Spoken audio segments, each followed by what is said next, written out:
Shalom, amados hermanos y amigos. Hoy quiero contarle una historia que leí, impresionante, de el apócrifo de Santiago o Jacobo, hermano de Jesús, Yahshua, el Mesías.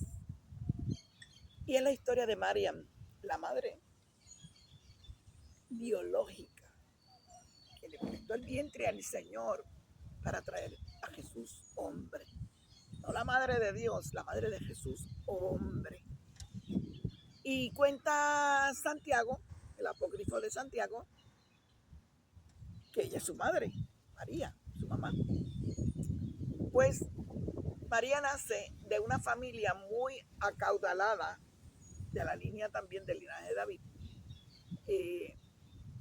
Su papá era Joaquín, su madre Ana, abundaba la Ana.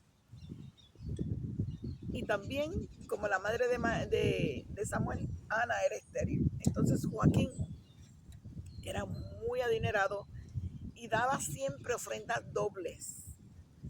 Pero los hijos de Israel no lo tenían en bien porque, aunque daba mucho, doble siempre las ofrendas, él no tenía problema. Y al no tener descendientes, como que en Israel no hay mucha valía. Entonces, avergonzado, se fue al desierto 40 días con su rebaño. Pero 40 días sin comer y sin tomar agua, hablar con el Señor para que le concediera ser padre, ser papá, que le concediera descendencia. Por otro lado, se quedó Ana en su casa y saliendo, dice que al jardín comenzó a mirar que había un laurel y las aves del cielo y cómo se apareaban y cómo tenían sus nidos, y ella comenzó a decirle: ellos están mejor que yo, al Señor. Si tú me dieras un hijo, sea niño o sea niña, yo lo voy a dedicar en el templo para ti. Y se le aparece un ángel y le dice: Mariam, el Señor ha escuchado tu petición y aquí que vas a concebir una niña. Vas a concebir una niña. No, perdón, vas a concebir. La niña, ella se da cuenta cuando nace. Vas a concebir, vas a tener descendencia. Y allá en el desierto también ya viene por ahí tu esposo, Joaquín, que se le apareció un ángel y le llevó la buena noticia que él también va a tener su descendencia. Cuando él llega, ella se pone muy contenta y lo abraza y le dice, y cuentan su experiencia. Y nace una niña y le llaman Mariam, que lo han traducido a María, pero sabe que los nombres no se transliteran. Mariam fue una niña desde que nace muy brillante, muy inteligente. El Señor depositó mucha gracia en ella y así sucesivamente fue tan ávida que ya a los 6 meses dio 7 pasos hacia su mamá y su mamá para que no tocara el piso ni nada inmundo, porque se la había dedicado ya al Señor y la iba a llevar al templo en su tiempo. Pues le hicieron como una tarimita en su cuarto y ella allí desde pequeñita comenzó a danzar para Dios. Danzaba ella con sus pasitos muy brillantes. Resulta que entonces a los 2 años el esposo le dice: de hecho, que al año hicieron un banquete y se la presentaron a los sacerdotes y todos la bendijeron. Y acá en la casa. Y a los 2 años el esposo Joaquín le dice: Ana, tenemos que llevar a la niña al templo. Y ella le dijo: dame un año más, en lo que la niña se va acostumbrando, no sea que quiera volverse para atrás y sufra. Y él aceptó. A los 3 años cogieron 10 vírgenes y llevaron la niña con las 10 virgencitas doncellas vírgenes al templo y se la dieron, ¿verdad? Allí la dedicaron y se la entregaron al sumo sacerdote. El sumo sacerdote ora por ella y la coge en el templo para que ella se críe en el templo porque está dedicada al Señor. Y dice que la pusieron en el tercer estrado del altar y allí ella comenzó a danzar. Una niña muy hermosa, muy preciosa, muy brillante. Allí ella tenía que aprender y consagrarse al Señor. Entonces, llegado los 12 años, lo más curioso que dice el apócrifo, este libro, es que cuenta que un ángel fue quien la alimentó, que un ángel se encargó, que el Señor mandaba un ángel todos los días a custodiar la niña, a alimentar la niña, a cuidar la niña. No era el sumo sacerdote ni ninguno de los sacerdotes de allí.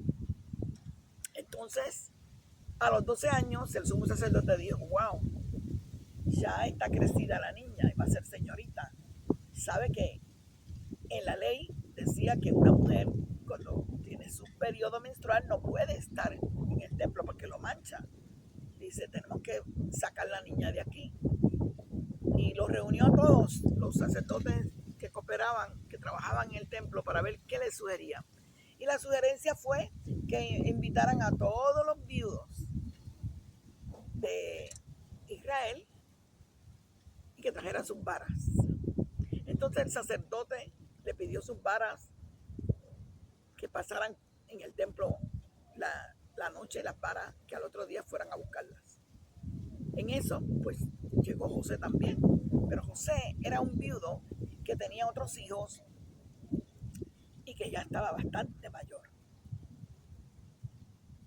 Y al otro día cuando llega el sumo sacerdote le había pedido al Señor que la vara del cual él había escogido para entregarle a la niña para que la cuidara hasta mayoría de edad, una edad mayor, pues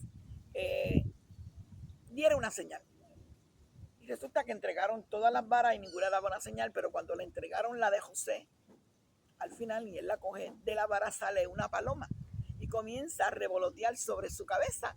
Y él le dice, el sumo sacerdote dice, a ti te tocó, y él no quería. No, yo estoy tan viejo, ¿cómo va a ser?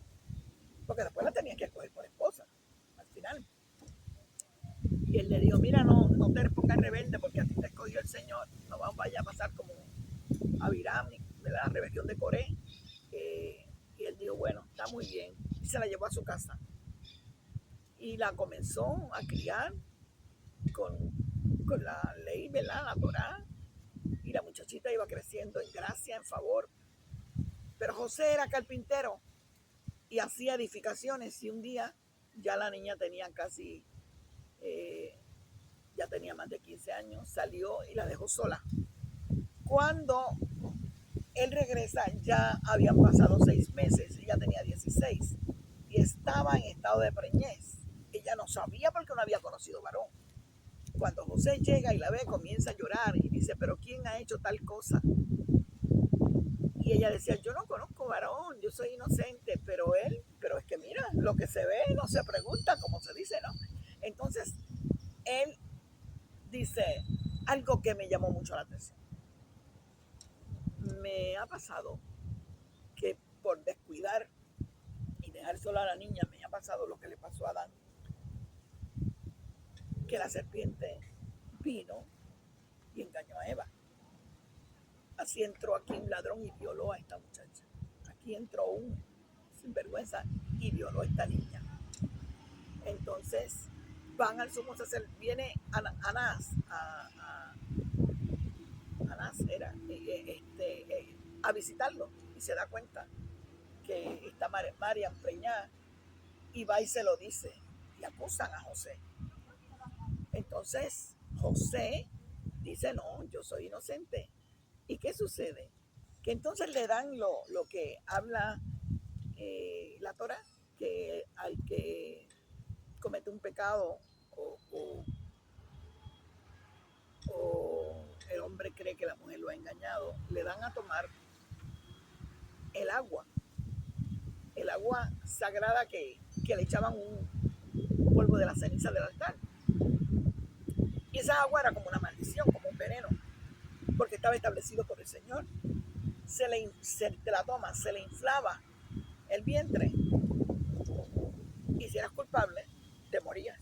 Pero si eras inocente, nada te hacía. Y así fue que entonces se la dan a tomar primero a él y lo mandan a la montaña y luego él regresa sano, está absuelto. Igualmente le hacen a María, a María, y ella también sale absuelta. Definitivamente, ella los perdonan. Bueno, y ahí sale el tiempo en que nace Yahshua. Llegan los sabios a la casa para ver cuál era el rey. Y Herodes manda a ejecutar porque se ve burlado, ya esa historia ustedes la conocen, se ve burlado por los sabios que cogieron, dado que el Señor le habla por un ángel en sueño, y se van por otro camino, y entonces Herodes manda a matar a los niños, pero no solamente manda a matar a los niños de 2 años, también llama a Zacarías, que era un sacerdote, el papá de Juan el Bautista, que ya tenía 6 meses más, porque él nació 6 meses antes que Yahshua. Él fue el que preparó el camino para Yahshua. Y entonces me llama la atención que Herodes mandó por Zacarías donde estaba el hijo porque no lo encontraban. Su mamá Elizabeth se fue hacia la montaña con el nene a esconderlo, pero era mucha la guardia que estaban buscando por donde quiera y por las montañas, por todo lugar. Y cuando ella llegó ya no podía más, estaba muy cansada y hace una oración y le dice a la montaña: ábrete. Esto parece un cuento increíble, ¿verdad? Ábrete y escóndenos. ¿Y sabe qué dice el libro? Que se abrió la montaña y la absorbió a ella y a Juan y los escondió, así como el ángel mandó a José a que se fuera a Egipto con Yahshua. Y cuando Herodes muere, porque a todos los malos le llega su tiempo, cuando Herodes muere, ¿qué sucedió? Que la montaña se abre y luego le da la libertad nuevamente a Elizabeth y a Juan el Bautista, que se fue al desierto, y allí comenzó a prepararlo el Señor para preparar el camino de Yahshua. Les recomiendo la historia, se la va a gozar. Así que sean bendecidos, amados, y así les voy a dar algunas historias cortas. Shalom, vean los videos, denle like y compártanlo.